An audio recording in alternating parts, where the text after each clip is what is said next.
जय जगन्नाथ नमस्कार।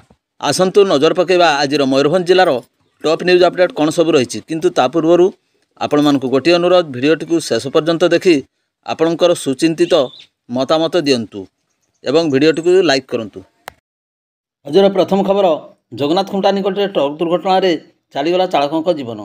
बांगीरपसी थाना अधीन जातीय राजपथ 18 जगन्नाथ खुंटा ओभरब्रिज निकट में घटी एभली एक मर्मन्तुद सड़क दुर्घटना। एक अजणा गाड़ी को सकाळ प्राय 5 घटिका समय पछपटू एक ट्रक धक्का देवा जो चालक गाड़ी छिटिकी पड़ी निज गाड़ी तले जीवन चली जाइए। मृत चालक जनक होउचंती गड़बेता अंचल समीर दास बोली सूचना मिली। घटनास्थल में पुलिस एवं अग्निशमन बाहिनी पहुंची उद्धार कार्य जारी रखिंट। परवर्ती खबर कालियामी निकट अजणा गाड़ी धक्का युवक गुरुतर। मयूरभंज जिलार बांगीरपसी थाना अधीन कालियामी निकट अजणा गाड़ी धक्का युवक गुरुतर होइथिबार सूचना मिली। दिवा 12 घटिका समय युवक जनक रक्ताक्त अवस्था रास्ता पर पड़ता देखि स्थानीय लोके उद्धार कर डाक्तरखाना पठाइथिबार सूचना मिली। तेबे गुरुतर युवकर परिचय बर्तमान सुधा मिल पारि नहीं। पुलिस घटनास्थल में पहुंची अधिक तदंत जारी रखी। परवर्ती खबर बेतनोडी थाना कृष्णचंद्रपुर फांडी अधीन बताकड़ा ठारे शनिवार अपराह्न 3:30 चरादेशी मद कारखाना पर चढ़ाऊ कर विपुल परिमाण महुलपच रंधामद एवं मद प्रस्तुति व्यवहृत व्यापक सरंजाम जबतपूर्वक नष्ट कर अबकारी विभाग। सूचना मुताबक बताकड़ा इलाकार चरादेशी मद कारखाना चली खबर पाई अबकारी विभाग मोबाइल टीम पुलिस फोर्स सहायतार शनिवार अपराह्न आतर्कित चढ़ाऊ करा। चढ़ाऊ समय मद माफिया माने घटनास्थल चंपट मारे सफल होते। घटनास्थल अबकारी विभाग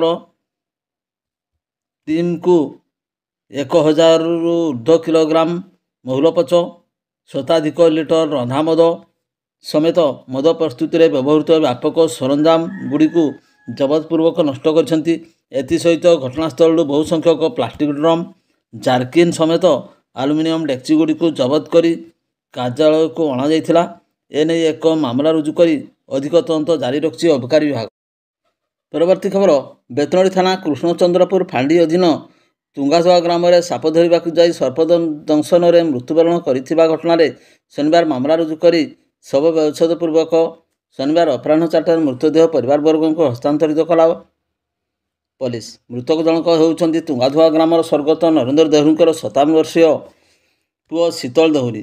सूचना मुताबक ग्रामर सोनाराम देहुरी घर को नाग नागुणी पशि आसथिबा बेले साप धरवा को सर्प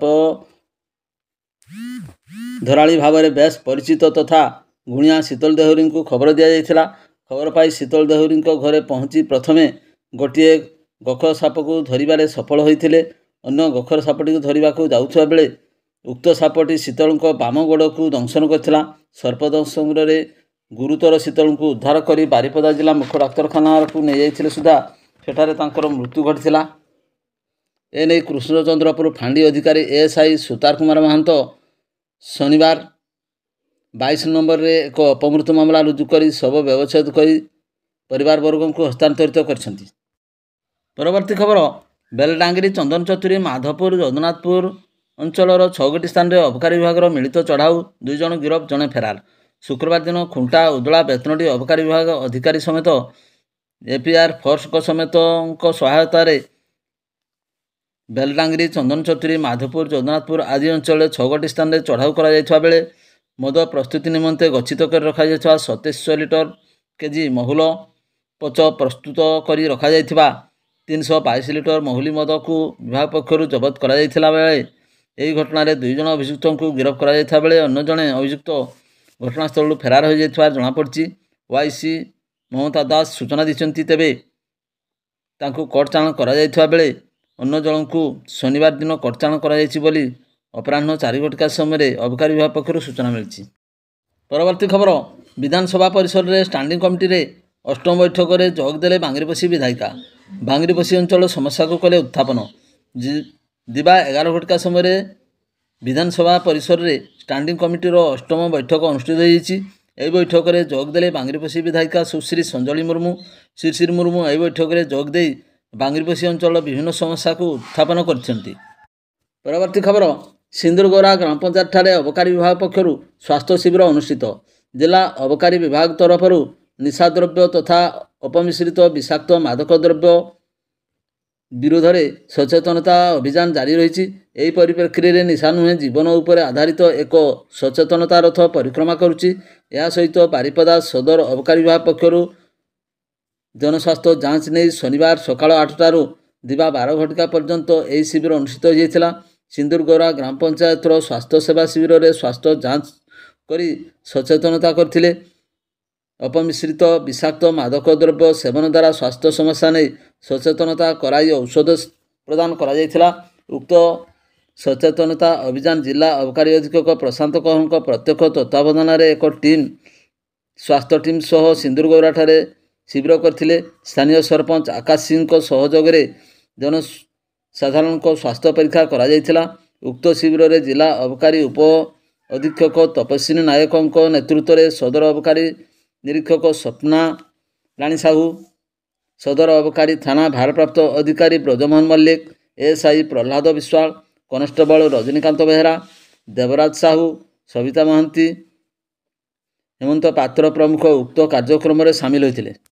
ପରବର୍ତ୍ତୀ ଖବର, ବେତନଟୀ ଅବକାରୀ ଥାନା ପକ୍ଷରୁ ସ୍ୱାସ୍ଥ୍ୟ ବିଭାଗର ମିଳିତ ଉଦ୍ୟମରେ ପୁରିନ୍ଦା ପଞ୍ଚାୟତ କାର୍ଯ୍ୟାଳୟରେ ଶନିବାର ପୂର୍ବାହ୍ନ ଆୟୋଜିତ ସ୍ୱାସ୍ଥ୍ୟ ଶିବିର ଏବଂ ଶନିବାର ଅପରାହ୍ନ 4ଟାରେ ଉଦ୍ଯାପିତ ହୋଇଯାଇଛି। ବେତନଟୀ ଅବକାରୀ ଥାନା ଅଧିକାରୀ ପ୍ରକାଶ ସାହୁଙ୍କ ସଂଯୋଜନା ଏବଂ ପରିଚାଳନାରେ ଆୟୋଜିତ ସ୍ୱାସ୍ଥ୍ୟ ଶିବିରରେ ଶତାଧିକ ଅଞ୍ଚଳବାସୀ ନିଜ ନିଜର ନାମ ପଞ୍ଜୀକରଣ କରିବା ସହିତ ସ୍ୱାସ୍ଥ୍ୟ ପରୀକ୍ଷା କରାଇଥିଲେ। ଅପମିଶ୍ରିତ ବିଷାକ୍ତ ମାଦକ ଦ୍ରବ୍ୟଠାରୁ ଦୂରେଇ ରହିବାକୁ ପରାମର୍ଶ ଦିଆଯିବା ସହିତ ସମସ୍ତଙ୍କର ସ୍ୱାସ୍ଥ୍ୟ ପରୀକ୍ଷା ସାଙ୍ଗକୁ ଆବଶ୍ୟକୀୟ ପରାମର୍ଶ ଏବଂ ଔଷଧପତ୍ର ପ୍ରଦାନ କରାଯାଇଥିଲା। ପରିଚାଳନାରେ ପୁରିନ୍ଦା ଗ୍ରାମ ପଞ୍ଚାୟତର କାର୍ଯ୍ୟାଳୟର କର୍ମଚାରୀଙ୍କ ସମେତ ସ୍ୱାସ୍ଥ୍ୟ ବିଭାଗ ଏବଂ ବେତନଟୀ ଅବକାରୀ ଥାନା କର୍ମଚାରୀ ପ୍ରମୁଖ ସକ୍ରିୟ ଦାୟିତ୍ୱ ସମ୍ପାଦନ କରିଥିଲେ। ଏହି ଅବସରରେ ନିଶା ନୁହେଁ ଜୀବନ ସମ୍ପର୍କରେ ଜନସାଧାରଣଙ୍କୁ ସଚେତନତା କରାଯାଇଥିଲା।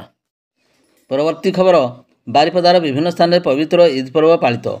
ମୁସଲିମ ସମ୍ପ୍ରଦାୟର ପବିତ୍ର ଇଦ୍ ଉଲ୍ ଆଦା ପର୍ବ ବାରିପଦାର ସହରରେ ଶନିବାର ଦିନ ପାଳିତ ହୋଇଯାଇଛି। ସକାଳୁ ଅପରାହ୍ନ 4ଟା ଯାଏଁ ସହରର ବିଭିନ୍ନ ମସଜିଦମାନଙ୍କରେ ମୁସଲିମ ସମ୍ପ୍ରଦାୟର ଲୋକେ ସମୂହ ନମାଜ ପାଠ କରିଥିଲେ। ଏଥିସହିତ ପରସ୍ପର ପର୍ବର ଶୁଭେଚ୍ଛା ଜଣାଇଥିଲେ। ମୁସଲିମ ଧର୍ମାବଲମ୍ବୀମାନଙ୍କ ପାଇଁ ସ୍ୱତନ୍ତ୍ର ବଳିଦାନ ଦିବସ ଉକ୍ତ ପର୍ବ ଅଟେ। ଏହି ପବିତ୍ର ପର୍ବ ନେଇ ରଘୁନାଥପୁର, ସୁନଗଡ଼ିଆ, ଲାଲବଜାର ଆଦି ବାରିପଦା ସହରର ମସଜିଦଗୁଡ଼ିକରେ ଶ୍ରଦ୍ଧାଳୁମାନେ ନୂଆ ବସ୍ତ୍ର ପରିଧାନ କରି ମହାଆଡ଼ମ୍ବରରେ ପର୍ବ ପାଳନ କରିଥାନ୍ତି। ଶାନ୍ତି ଶୃଙ୍ଖଳା ପାଇଁ ବିଭିନ୍ନ ସ୍ଥାନରେ ବ୍ୟାପକ ପୁଲିସ ମୁତୟନ କରାଯାଇଥିଲା।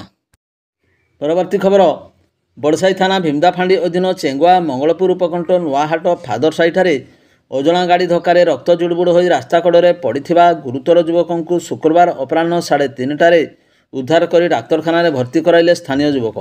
ସୂଚନା ମୁତାବକ ଜଗନ୍ନାଥ ସିଂଙ୍କ ପୁଅ ରାହୁଲ ସିଂ ଯାଉଥିବା ସମୟରେ ନୂଆହାଟ ଫାଦର ସାହିଠାରେ ଏକ ଅଜଣା ଗାଡ଼ି ତାଙ୍କୁ ଧକ୍କା ଦେଇ ଫେରାର ହୋଇଯାଇଥିଲା।